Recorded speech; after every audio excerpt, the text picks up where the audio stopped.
एक जमाना था जब एक औरत ने अपने मरते हुए पति पर 1000 पाउंड का हथौड़ा उठाकर दे मारा।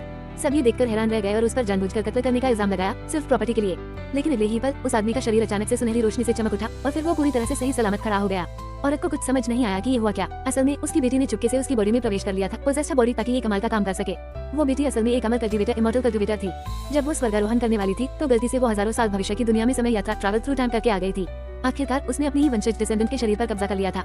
उस समय माँ और बेटी सड़क किनारे सस्ते डिब्बाबंद खाने चिप बॉक्स मील्स खा रही थी।